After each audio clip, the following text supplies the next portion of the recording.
We don't predict our financials. Yeah. I think that there's a lot of things changing at Apple right now, and some are going to show up in the financials positively, some are going to show up in the financials negatively, and I think that we're going to get to a new trend, but that new trend will not become evident for another quarter or so. So I really don't think it helps to predict right now. I think we have a very clear target on where we're going in that regards, and we think profitability is very, very important. What I said was that we examined the future product roadmap, not the products that are shipping today, the future ones that we were working on. And what we found was that 30% of them were incredibly good. And about 70% of them were either pretty good or things that we didn't really need to be doing, businesses we really didn't need to be in.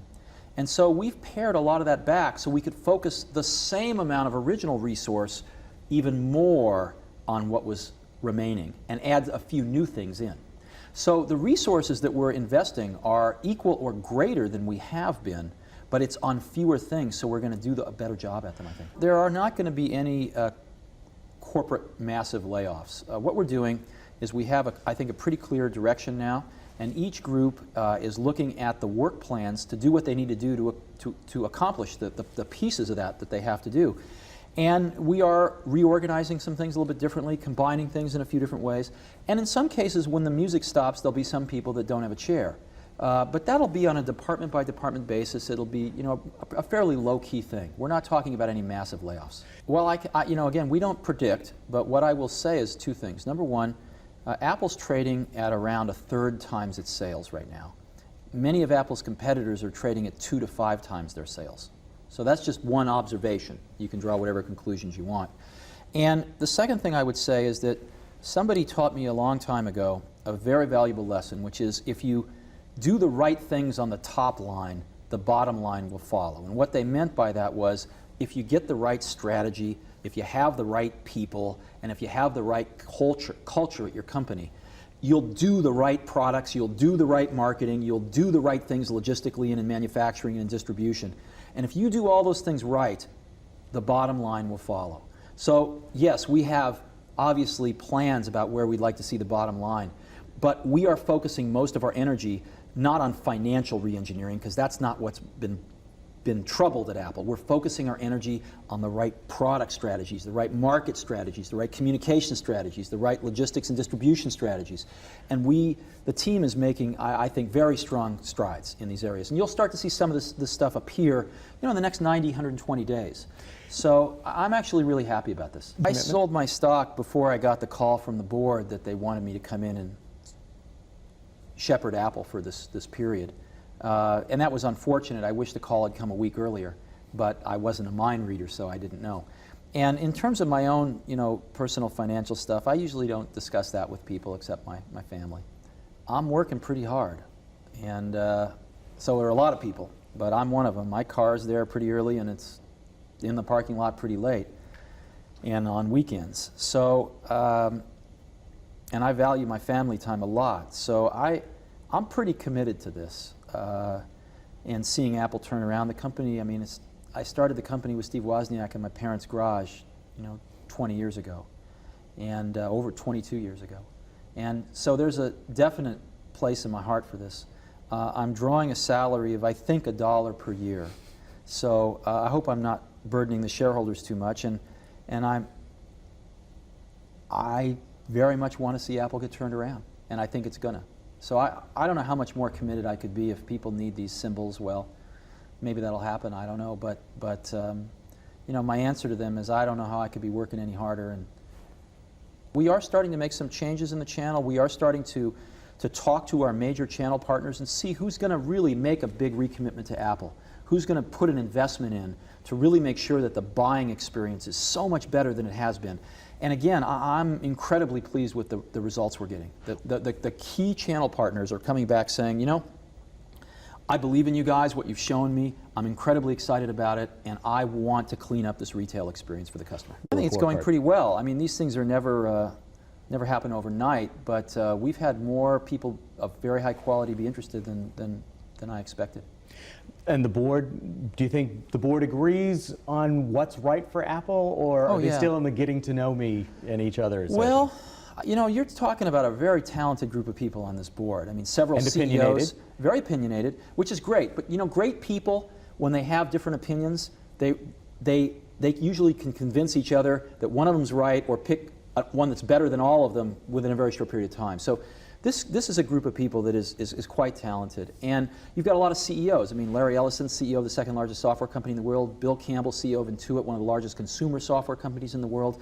Ed Woolard, former CEO of DuPont. I mean, you've got a lot of very high-powered people on this board. Jerry York, you know, the CFO of both Chrysler and IBM during its turnaround. So there's some very, very strong people on this board. I think they have really gelled, which is nice. What's the answer? I've noticed something in my life, which is the people that are really good never worry about things like that. The people that are really good want to work with the best people they can find.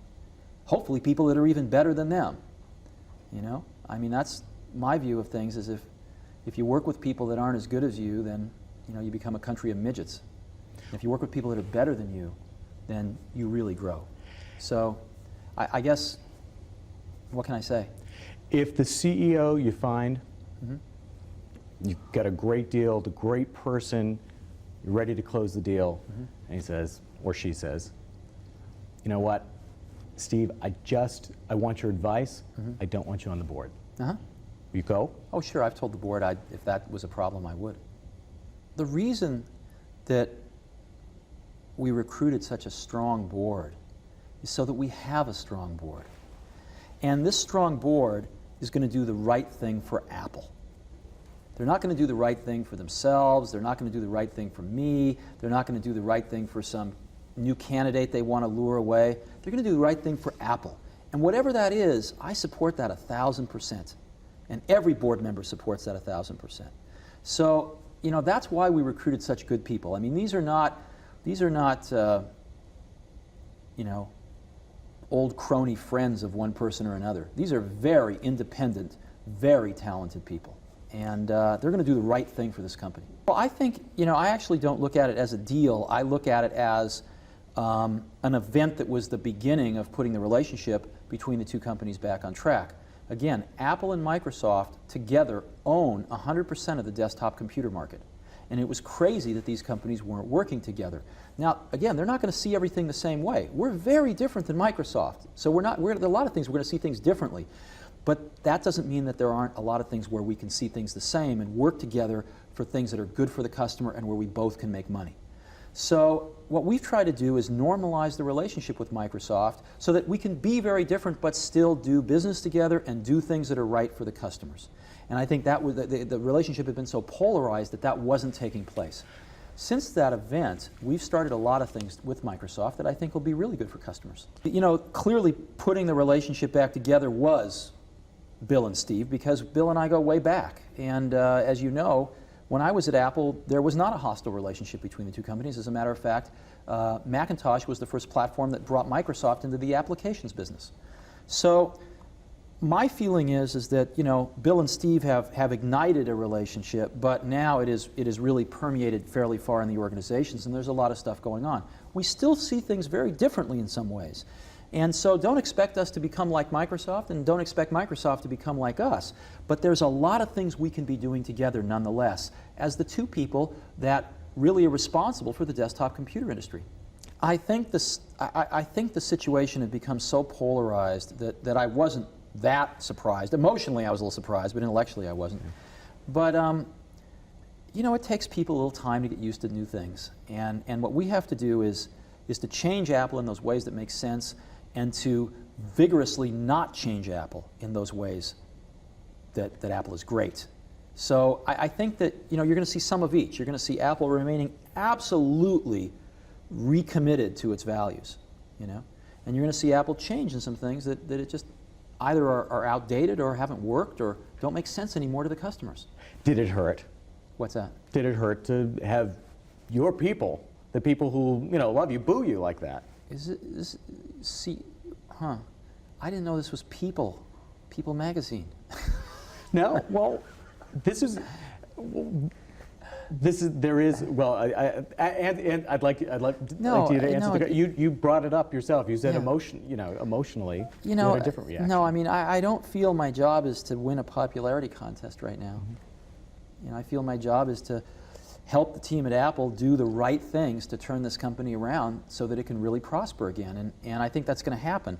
And if some people, I mean, the markets, we're talking markets now that are so large that there's, someone or some group of people that aren't going to like just about anything we do. But my job's not to win a popularity contest. Well, I think it's what Apple stands for.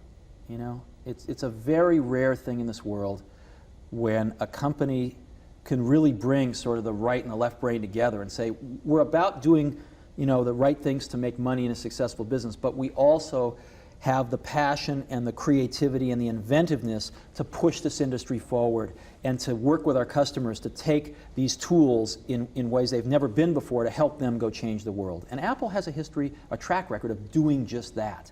And I think that's got a place in people's hearts. And I think Apple still has a lot of that. And we're going to get rid of a lot of the bramble and the brush around that so that can shine again. No, I think Apple has delivered some pretty good stuff. I think Apple's going to get back to delivering some great stuff. Life is long, but as far as we see, we really like the PowerPC. We think they're in an incredibly wonderful place in the curve right now. The PowerPC chips are really outperforming the Intel chips, and we really like what's coming down the pike there. So who knows what the future will bring, but we're extremely happy with the PowerPC, working very closely with IBM and Motorola.